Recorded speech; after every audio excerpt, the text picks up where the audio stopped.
John Zogby on the line right now from Zogby Analytics. John, good morning. Happy New Year. Happy New Year. So here we go. It's the exit of a president and the transition of power. Yes. Yeah.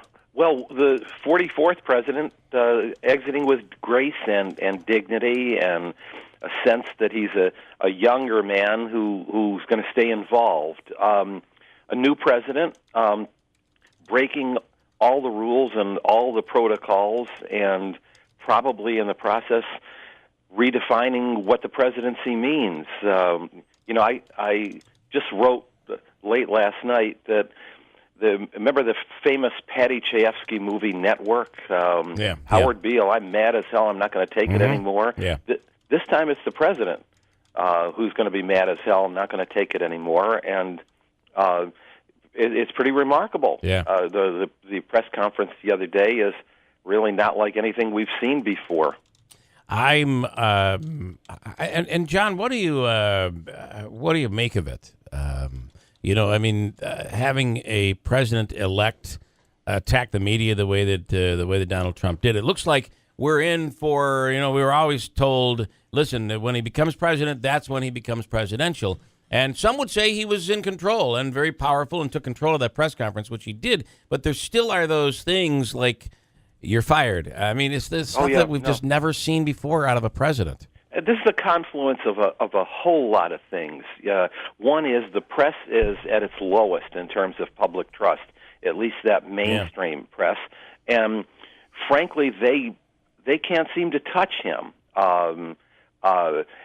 Secondly, you've got someone who, he doesn't have a mandate nonetheless, but he's got the presidency. Yeah. He won, and he won by really breaking all the rules. And this is historical. I mean, we've really never been in a situation anywhere near this before. There's no honeymoon.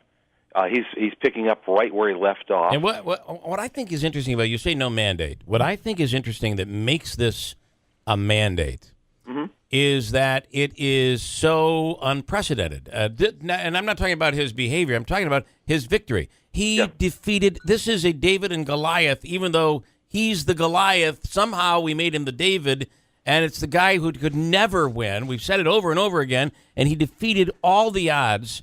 That's where I think this becomes much larger than a normal win that was really, really close. And I won't disagree with that at all. And yet, even if you consider them, again, the normal rules of the game, a Republican president, Republican House, Republican Senate, easy sailing through, but no, because the Republican Party is miserably split. And now, we're like jumping into an abyss. If this guy does not get what he wants, is he going to lose interest?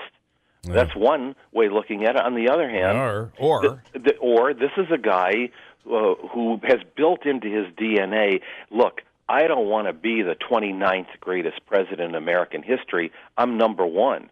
Right. And so either we're going to get greatness or we're going to get somebody who walks away in failure, and all of which is another way of saying I just don't know. I'm going to just stay with us just for 1 second, and it's very interesting. Is this there's no doubt there was an anger in the country, and people felt out of touch with with Washington and felt that you can't believe a politician, and that's what they say. It's funny, yesterday when talk started coming out that Trump, after the CNN dispute that went on between Trump and CNN, which let's not even get into that because I have strong opinions on that, but that Trump might kill a deal between AT&T and Time Warner. Yeah.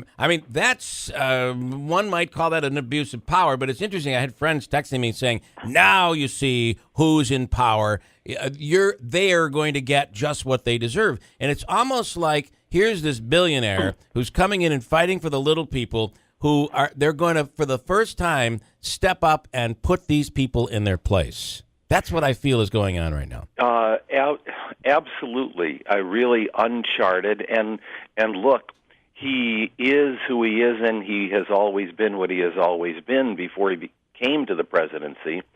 Really, no one even comes close to that kind of power and reputation, and media control, like Donald Trump, and yet he is also the billionaire. I mean, every day we're seeing images of Trump Tower and power brokers walking in and out of Trump Tower.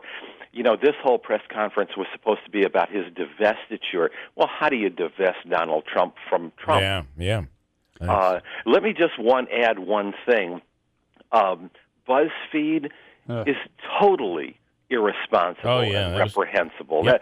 That is such an abuse and so irresponsible in terms of behavior, printing what was basically a private dispatch. Yeah. Oh, it was, and what CNN did, without going long into this, I think CNN was responsible in what they did. They covered the story, even though Trump is hammering them. They followed journalistic standards. BuzzFeed is no news media outlet, and it was incredibly irresponsible and terrible that they have clicks. It's all about clicks. It's terrible. John, you mentioned the mistrust of the media by the public. Is that justified? Do you really feel like that they're right to do so? Boy, that's a good question. It's different, is what it is.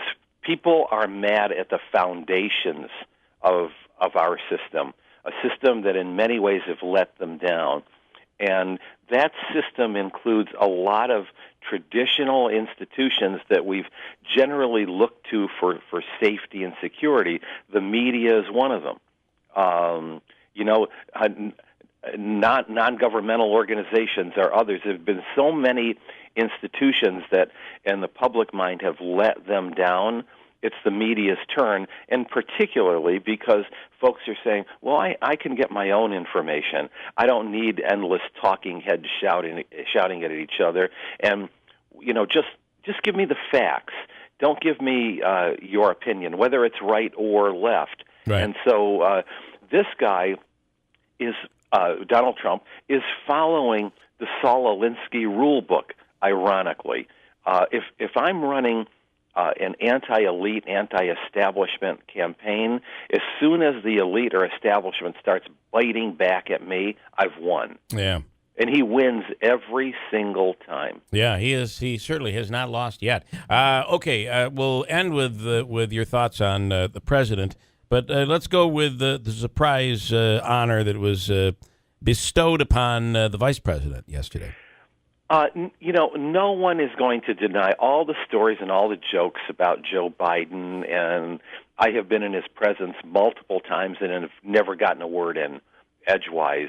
And I was called in to brief him. But no one is ever going to doubt that Joe Biden was ready to be president of the United States at a moment's notice. I mean, this is a substantial guy, but a guy who also, and we appreciate this in Utica, who never forgot where he was from. In fact, he never left where he was from. He rode that train back and forth to Washington every day to be with his family. Joe's the real thing, and Joe deserves all the honors he could get. He was essential to Barack Obama winning the presidency in 2008. He gave him experience, some gray hair, some wisdom, the right image, the real deal. The guy that could talk to middle class and ethnic voters. And the president leaving on a high note. No one talking about the red line, the line in the sand, the Syrian issue. No one talking about some of those big missteps. It's all about it's all you. It's like pregnancy. The women, they say they don't remember the pain. And they will remember the pain. I wrote a piece the other day comparing him to Woodrow Wilson. He's the Woodrow Wilson of the 21st century. Lofty ideals, a bit academic and preachy, but by the same token, there were very high expectations for him. impossible expectations, but the list of accomplishments is huge, and I believe that Barack Obama will be ultimately regarded in history as one of the top 10 greatest presidents we've ever had. And do you, what happens with Obamacare? The essentials stay. What the good Lord giveth, the good Lord will not take us away. You can't take health insurance away from 20 million Americans without the pendulum swinging right back at you. First of all, the Republicans have to come up with some sort of replacement, and any ideas I've seen for replacement so far cause even more pain than Obamacare does. I think this is the sort of thing that begins the continued tearing apart of the GOP. They say the best thing for the Republican Party would be to leave Obamacare as it is, and be able to still say, yeah, that's the Democrats. There's nothing we can do, but they're stuck now, having to repeal and replace, which means they're going to end up owning what comes next. Exactly, and you just go back not too far in history.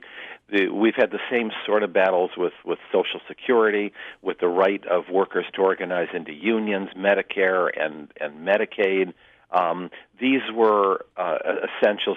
Look, when you go into the hospital, you get your bill. Your bill is paying partially, and your insurance company, for your own service, but it's also an attempt to cover those who cannot afford to pay. We're paying anyway. Right. John, interesting stuff. John Zogby, as always, thanks so much for coming on. ZogbyAnalytics.com. Good to talk to you. Thanks so much.